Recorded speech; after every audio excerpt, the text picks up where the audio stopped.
La mía, la suya, la del abogado especializado en derecho laboral, Marco Durante. ¿Por qué le pedí a él? Porque él ya estudió el tema de la decisión que toma la Sala Cuarta y que decíamos, tal vez la forma más sencilla es decir, hombres pueden cobrar pólizas de esposas muertas. ¿Qué significa esto? ¿Qué pasaba antes? ¿Qué pasa ahora que legisla la Sala Cuarta?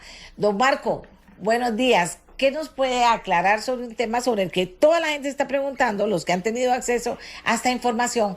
¿Qué es realmente lo que señala la Sala Cuarta y qué pasaba antes y qué podemos esperar ahora y cómo se va a dar ese proceso? Buenos días. Muy buenos días, doña Amelia. Un saludo para usted y para todos los radioescuchas.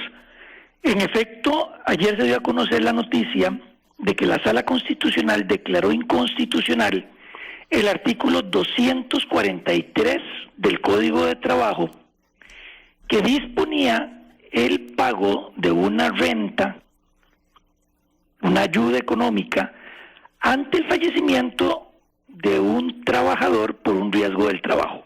Empecemos aclarando como para explicar mejor el tema, dos asuntos. Primero, recordemos que el Código de Trabajo nosotros es de 1943 y no es hasta 1982 cuando se incorpora al Código de Trabajo la Ley sobre Riesgos del Trabajo, la 6727, que se empieza a regular en el Código todos los temas de riesgo del trabajo. Ese es el llamado o el denominado título cuarto del Código de Trabajo. Lo segundo que es bueno aclarar es que cuando hablamos de riesgos del trabajo, estamos hablando de dos posibles situaciones, doña Amelia. Primero, un accidente laboral, o segundo, una enfermedad profesional. En ambos casos, el denominador común es que el evento se produce con motivo y tiene una relación directa con el trabajo. ¿Qué pasa en este caso de enfermedad profesional? Sí, aquí estamos hablando de situaciones donde el trabajador sufre un padecimiento que podría llegar incluso a ser o a provocar la muerte del trabajador cuando el estado patológico, dice el Código de Trabajo, resulte de una acción continuada que tiene un origen y motivo en el propio trabajo. Por ejemplo, desprendimiento de partículas que le provocan la muerte al trabajador, etcétera. Esto está regulado en los artículos 196 y 197 del Código de Trabajo. En este caso, de acuerdo con lo que se ha podido leer de los medios de comunicación, es una situación de una persona, un cónyuge, que va ante la Sala Segunda en un recurso de casación a pelear el derecho a una renta anual producto del fallecimiento de su esposa. El artículo 243 indica, porque todavía el artículo sigue vigente en una buena parte, que cuando con motivo del trabajo hay un riesgo laboral que provoca la muerte del trabajador, los herederos, aquí estamos hablando, de acuerdo con el 243, del cónyuge, ya sea marido o esposa, los hijos, ya sean los menores de 18 años o hasta los mayores, pero hasta 25 años cuando continúan estudiando y dependiendo económicamente del padre que fallece. Estamos hablando de la madre, del padre, y incluso la norma habla del conviviente para el caso de que no haya un matrimonio. En todos estos, llamémosle los herederos, tienen derecho a una renta anual por el plazo de 10 años, producto del fallecimiento del trabajador del que dependían, ¿verdad?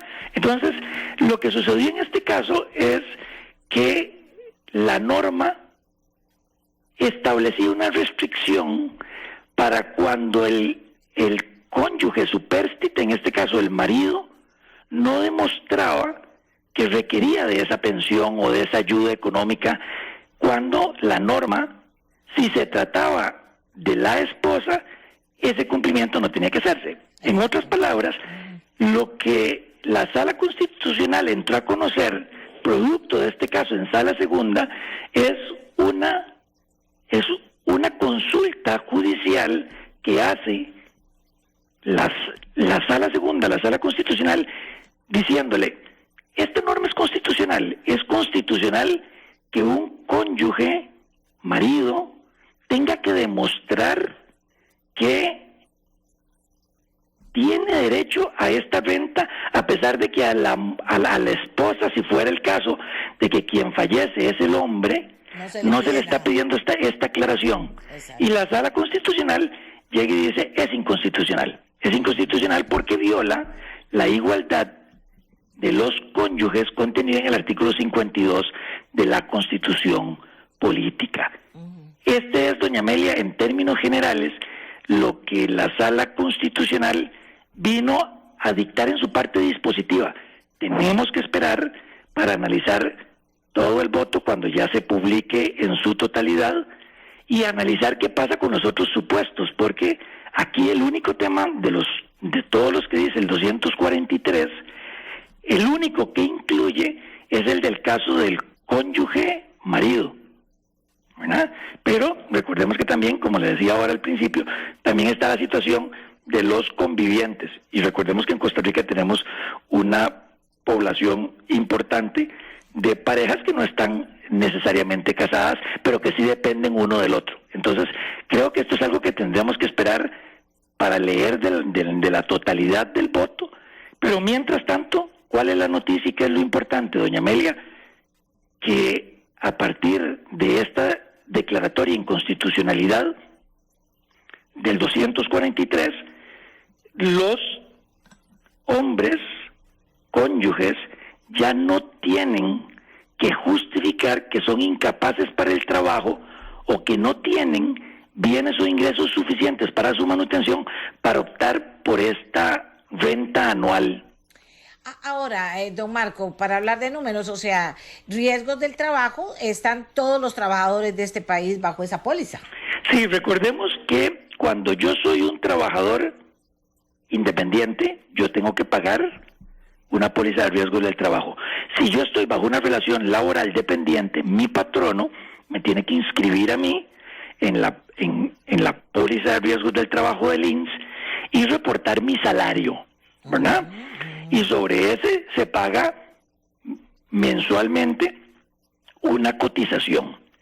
Eventualmente, si el trabajador, con motivo de un riesgo del trabajo, ya sea un accidente laboral o una enfermedad profesional, el trabajador fallece, entonces el INSS lo que hace es que verifica cuál era el salario reportado del trabajador y verifica quiénes son los posibles herederos y quiénes hay presentes, porque la norma dice, bueno, si solamente es el cónyuge, a este se le da entre un 30 o un 40%.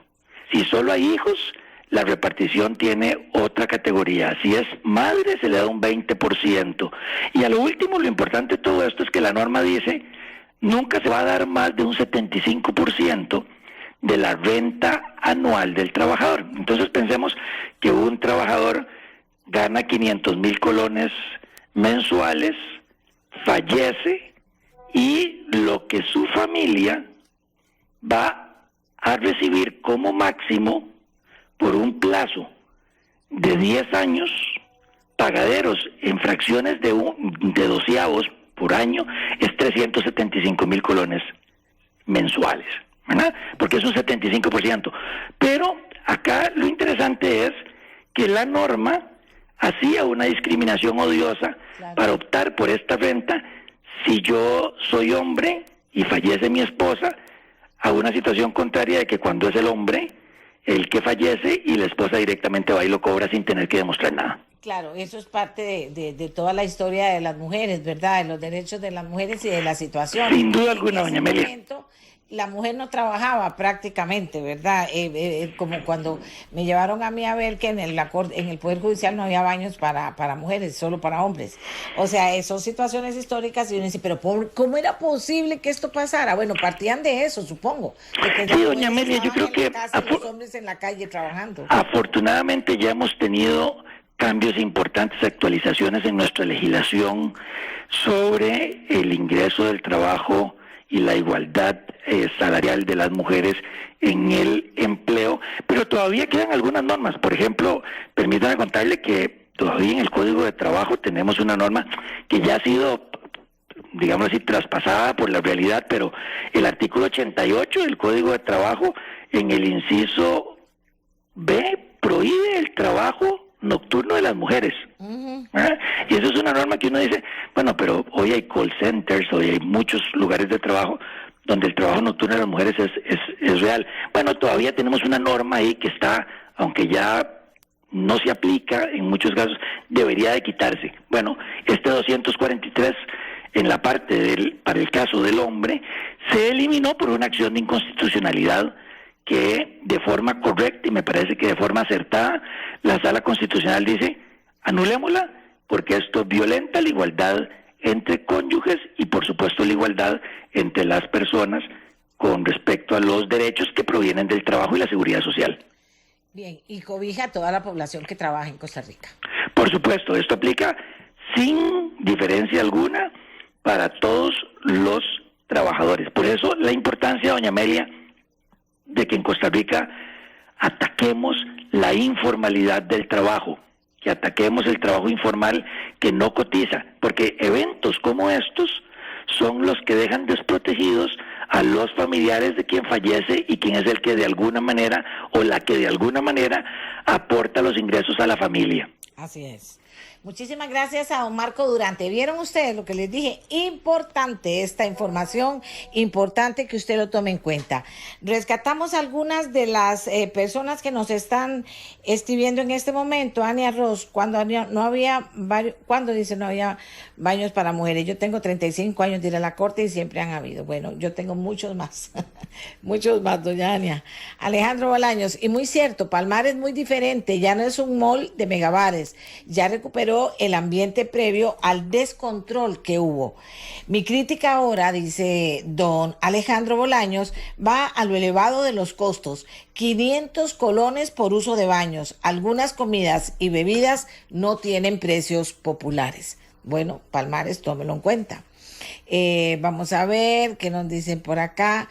Con lo de Venezuela no se logra comprender más allá de ofrecer apoyos para financiamiento y respaldo, dice don Alejandro. El apoyo de José María Villalta resultó vergonzoso. Es parte de lo que estamos recibiendo de opiniones sobre lo que le preocupa a usted o sobre lo que usted quiere aportar en nuestro programa.